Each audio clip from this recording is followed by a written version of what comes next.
And how does your wife feel about you being an all EV family now? Is she okay with it? She loves it, especially because I do all the charging. What she does is get in it and drive. Right, She's right. happy. I know last time you were here, she's like, oh no, Peter's talking to Dave again. That can only be trouble. That's right. Welcome to another episode of Out of Spec Dave. Here I am in New Jersey at my friend Peter Devita's house. Peter is the retired Newark Police Detective who you may have seen in a previous video where we actually went through and did a Your EV journey in his ID4, which was great. And today I'm visiting him because he's got a new addition to the family, and it's going to be a really interesting thing. But it's great to see Peter. We stay in touch. We've become friends. Awesome guy, and really looking forward to catching up with Peter here today.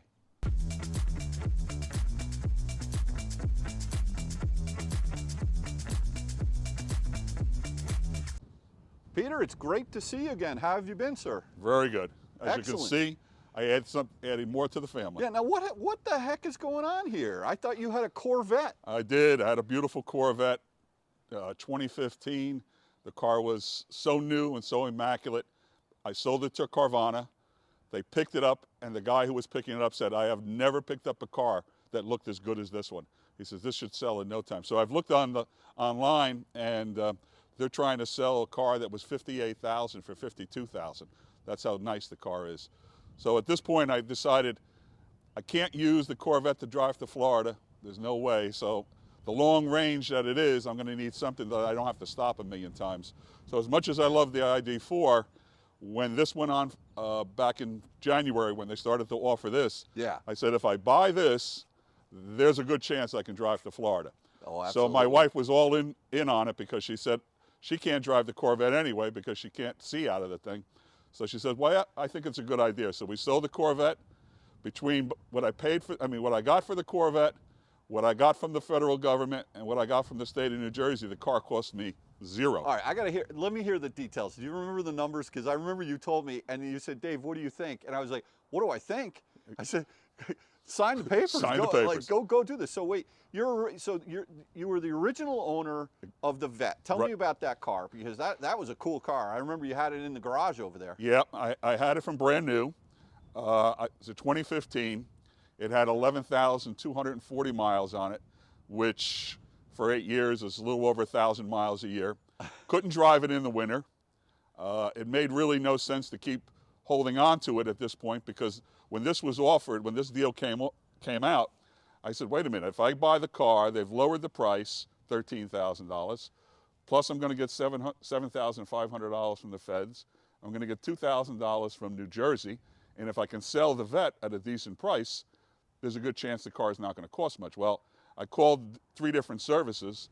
Carvana offered me $6,000 more than anybody else, so they offered me $44,000 for the car. So between $44,750 and $2,000, and I didn't pay no sales tax. Right. Well, hey, by the way, I don't like you because you live in New Jersey. All right. I just want to make that clear, that I think I'm going to get a lease and I'm going to take out an apartment in your house here, because I need an address in New Jersey. No sales tax on new EVs in New Jersey. And you and I were just talking about this. I wonder, is that the same for used EVs? So if someone knows, comment below. I mean, we could look it up, but I think it is no sales tax on used EVs too, but who knows? But so just to continue your story, you ended up basically... I actually made $1,000. I actually made $1,000. So I said, if I sell the car, now I have a vehicle to drive longer distances, plus I have a new vehicle with a new warranty, plus I can drive it in the winter. So my wife was all in on it, which I was kind of surprised, but she was all in on it. And at that point, it was trying to find a car, because at that instance, it had already been about 3 weeks since they started the deal. Well, everybody was buying them. So trying to locate a car was really difficult. Right. So Garen, who you're going to meet in a few minutes, we were on the phone trying to find it, refresh, trying to find the car. Well, 2 cars popped up. Before we could hit pay, they were gone. Yeah. So now I said, oh God, I'm going to be able to get rid of the Corvette, but what am I going to do to replace it? I got to find the car. So at this point, we kept refreshing and refreshing. We went back the next day, did it again. Well, all of a sudden, this car popped up. So not only was it the color I wanted, but it also was in the part of New Jersey to pick it up, which wasn't that far away. Right. So as soon as I did it, we actually opened an account with PayPal the day before so that it wouldn't take us long to hit the button. So as soon as we hit the button, boom, we locked in on it. Right. Now, two guys are jumping around like we won the lottery because we were able to locate a car. Now it was hysterical. locate, be able to find the time that we can pick it up, which is, you know, you got to go down to Springfield, New Jersey to pick it up. So we finally were able to find the time that the two of us can go down, and my wife included. So we went down and picked it up, and it was the easiest thing in the world. You just literally show up, your car has your name in the window, you look at it, they say if you think you like it, if everything looks good, check the inside. The next thing you know, you go back in, you hand them the check, and out the door you go. So it was maybe 10 minutes that it actually took to do the whole transaction. So here it is. That's great. So tell me, what year is this car, and tell me a little bit about it, the model itself, and the features that you have in this car. It's a 2023 Model Y, and it's the all-wheel drive. So it's basically their top of the line. It was selling at one time for about $63,000, I think. And in order to get it under the federal limit, they sold it for $54,000. Right. So for $54,000, a $13,000 difference in the price of the car. So that's why everybody was jumping on board. I remember that day, and I think either you called me or I called you, and I was like, Peter, I mean, this is insane. Because the Model 3, that's my Model 3 over there, they lowered the prices on the 3s, but not like they did on the Ys. They just knocked so much down on this car. It was an insane deal. Well, when we showed up at the Tesla dealer, there were 32 cars waiting to get picked up that day. And when Garen went to go pick up his, what happened with him is he got the message at 12 o'clock midnight when they first notified everybody that they were reducing the price. So he calls me at 12:15 at night. I'm already going to bed. I just ordered a car. I says, you're kidding me, you ordered a car?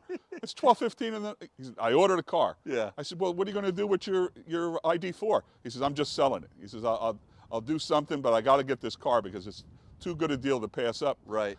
So I kind of procrastinated for 3 weeks. That's why it was so hard for me to be able to locate a car, because by that point, the whole world was ordering cars. Right, right. So yeah, and so not only did they lower the price by $13,000, but they actually also you ended up getting the $7,500 off. So imagine if you had taken delivery of a Y, and I'm sure some people watching this video did. You know, you're buying this car $20,500 less than you know, someone who just bought a car a month ago, and I can understand why they're upset. But look, you know, I guess the thing is, at the time when you bought it, you know, it was a good value. No one knew what was going to happen. But the things that Tesla does, it just, everything is super unprecedented, right? And so the fact that they lowered the price as much as they did, it was insane. What options did you get on this car? Well, the only real option was the color, because the base color is white. So this is the $1,000 option. Right. Other than that, it's basic model. It's the four-wheel, you know, all-wheel drive version.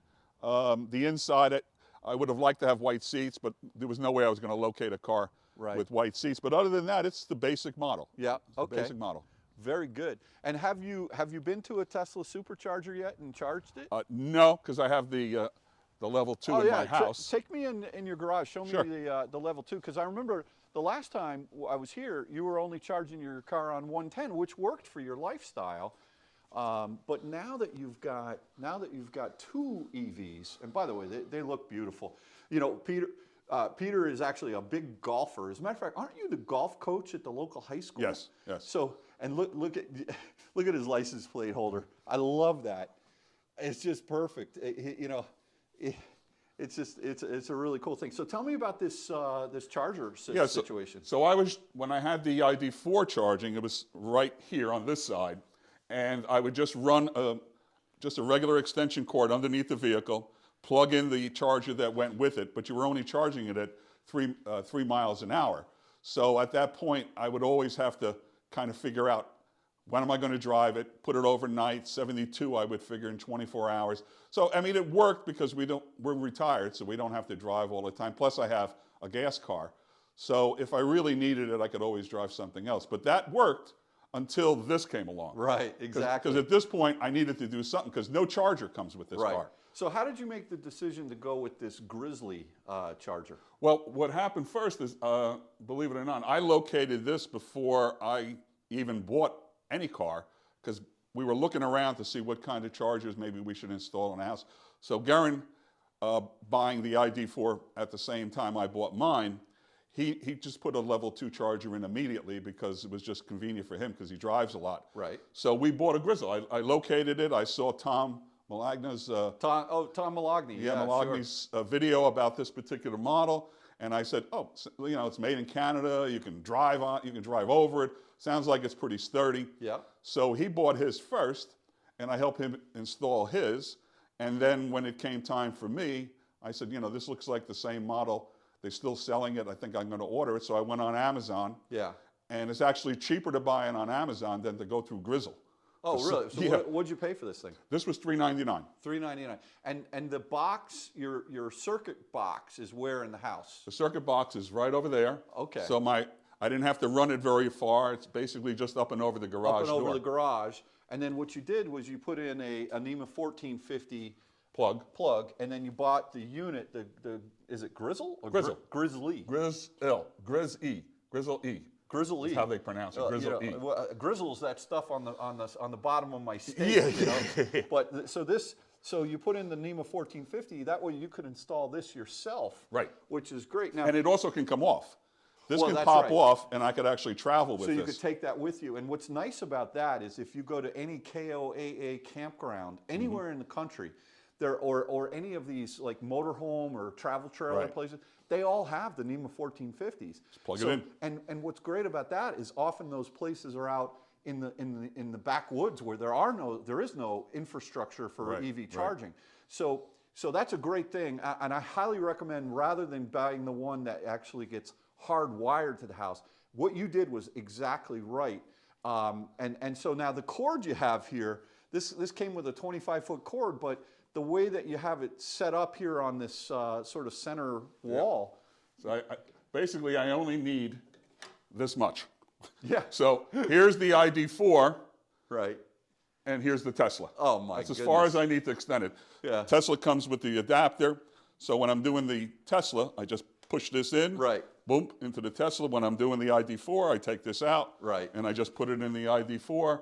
And instead of doing 3 miles an hour, now I'm doing 30-something miles an hour. Yeah. So it's almost like I hit the lottery when it comes to being able to do fast charging. That's awesome. But it's perfect. It Well, works that's out great, perfect. Peter.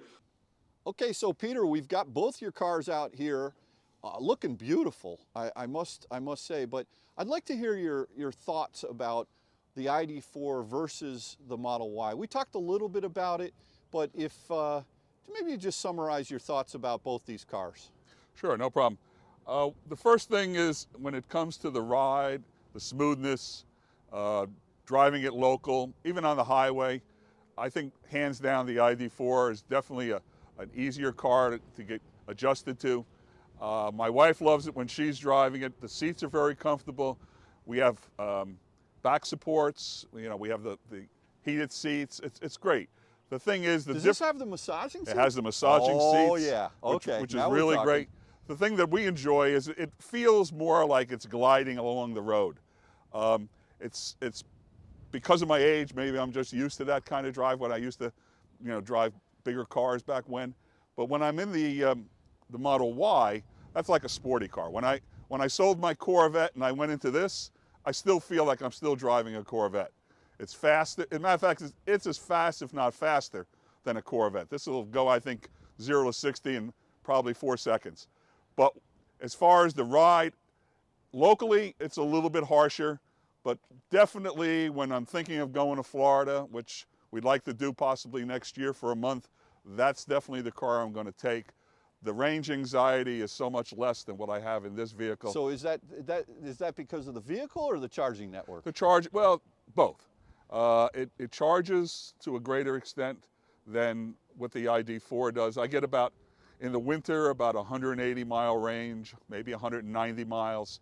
But when I'm driving this, which I did buy in February, so I already know approximately what I'm going to get next winter, we're talking in the 280s, 290s. So right off the bat, I have greater range. Plus the network. I don't have to deal with having to go and find Electrify America or wherever I want to use, and then have to use a credit card and all this other kind of stuff to do it. Here I just go, plug it in, and away I go. You made a comment to me earlier that if you're at home and both have, let's say, an 80% state of charge and there's snow on the ground, I said, which car would you take out to go to the grocery store? And surprisingly, you answered the rear-wheel drive, the ID4. Tell me why. Well, because of the way it's set up, the weight, of course, even being a rear-wheel drive, all the weight's in the back. Then I have these tires, these Michelin tires, which definitely have a lot more tread on them than what I have on the Model Y.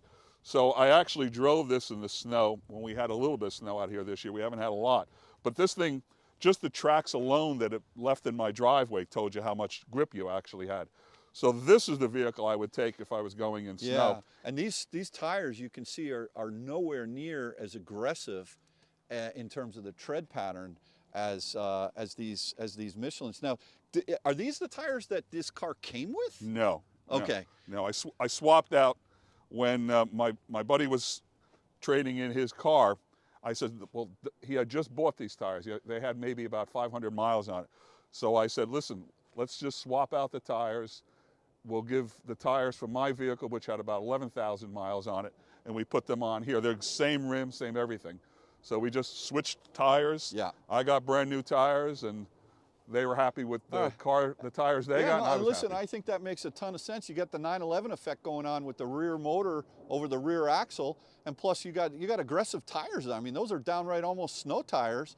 And from a noise perspective, when you switched over to these, was the car riding any louder, the ID4? No, no. Wow, well that's no, good. That's no. nice to hear. No. Matter of fact, I just immediately I felt the grip difference. As soon as I was driving it away, I said, wow, this thing really hugs the road compared to the tires that were on it from Volkswagen initially. So right away, I enjoyed the ride on this. I enjoyed the fact that it really felt like it gripped the road. And as I said, when that little bit of snow that I had to drive on, just the coming down my driveway, the vehicle, this one came down first, and you could see the tread pattern that was in the driveway on the snow. And then I came down with this, and it was like, oh, night and day. Yeah. I'm definitely going to take this every time I have a chance to be stuck in snow. Peter, one last question about the ID4. How has the software been on this car? Because this is an early car. Right. Have you had issues with the software on this car? Well, obviously that's one of the issues that you have with this car. Everything else is great. We were supposed to get an update. It's been delayed and delayed and delayed. Supposedly this month we're supposed to get a new update. The vehicles that they're producing in Chattanooga now have the 3.0. This is 2.1 or whatever it is. So we're still waiting for it. They don't want to put it out there until they really refine it and make sure that it's going to work. I haven't had any issues, but other people have had issues. Right. So at this point, we're still waiting for the 3.0. I think when that finally comes, that's going to probably solve some of the issues that we have. No comparison between the firmware in this vehicle and the firmware in the Tesla. The Tesla, hands down, because of the over-the-air updates that you get. This, pretty much you got to bring it into the dealership to do it. Yeah. Yeah, that's kind of a shame. The other thing about the Chattanooga cars that are the 2023s is that they're charging at, we're hearing 180 kilowatts peak and then tapering off from there. So from a charging speed standpoint, this is a 2021, but even the 2022s that were built over in Germany, they only charged at a maximum claimed 125. I saw a 131 max. So if you are in the market for a new ID4 and you cross shop it to the Y, I would highly recommend a 2023, even if you're looking to buy a pre-owned car, because the 2023s, they're made here in Chattanooga. You can get a rear-wheel drive. I think that they have some really good values on the ID4s that are coming out of the U.S. manufacturing plant right now that are just over $40,000. They're probably the smaller, I think they're the smaller battery packs. Yes, yeah, smaller one. And they are rear-wheel drive. But the best part about this car, Peter, turning radius, unbelievable. I love it. So it's just amazing. On a 2-lane highway, I can just turn and not even think about that I have to make a K-turn. Yeah, Just Turn. It's like those taxis in London, you know, those things. They got the insane turning radius. But well, Peter, thank you so much for taking time out of your day today. It's been great to see you and hear about your update. Congratulations on your Model Y. I'm glad you pulled the trigger. You're probably one of the only guys I've ever known to actually trade in a Corvette on a Model Y and be happy about it. But you know, listen, you as far as this Model Y goes, the acceleration on that thing, it feels like a sports car. But good luck with that. Good luck with the ID4. And actually, I do have one last question. How does your wife feel about you being an all EV family now? Is she okay with it? She loves it, especially because I do all the charging. What she does is get in it and drive. Right. She's happy. I know. Last time you were here, she's like, "Oh no, Peter's talking to Dave again. That can only be trouble." That's right. We're going to be All right, switching. well, everybody, thank you for watching another episode of Aspect Dave, Peter, and everyone else. You take care, and we'll catch you on the next one. Take care.